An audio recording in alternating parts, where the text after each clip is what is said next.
Rappelez-vous, au tout début des années 80, bon, personnellement, je ne m'en rappelle pas trop parce que j'étais tout juste né, mais tout le monde connaît la Katana. Donc, c'est une GSX-F 1100. À l'époque, elle développait 111 chevaux pour 232 kg de bon gros métal. Mais c'est pas pour ça qu'elle est la plus connue, c'est pour son look qui tranchait complètement avec ce qui se faisait à l'époque. Elle n'a pas eu la réussite que Suzuki escomptait. Sa durée de vie se compte en mois plus qu'en années. Mais n'empêche, Suzuki a gardé ça dans le fond de la tête un certain nombre d'années, presque 40 ans, pour nous sortir en 2018 et pour l'année 2019, une nouvelle Katana. Alors le lien de famille au niveau look est clair et net.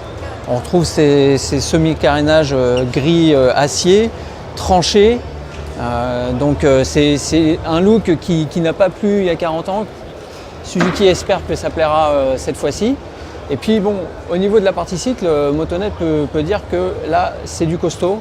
C'est la GSX-S 1000 qui avait gagné un de nos comparos face à la Z1000 et à feu la CB 1000R.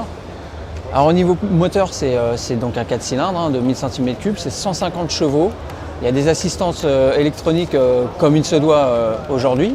Et puis au niveau de la partie cycle, c'est la GSX-S 1000 également avec son ABS et ses suspensions, freinage, tout est conservé. On la voit ici au salon mondial de la moto avec quelques pièces accessoirisées, notamment à l'arrière un pot Akrapovic et la selle Biton. Alors Suzuki a déjà prévu au catalogue d'incorporer un certain nombre d'accessoires pour personnaliser sa moto. Une moto qui débarquera dans les concessions Suzuki au mois de mars, avril au plus tard. Un tarif qui reste aujourd'hui inconnu, mais pour le découvrir, n'oubliez pas de rester connecté à Motonet, on vous tiendra au courant.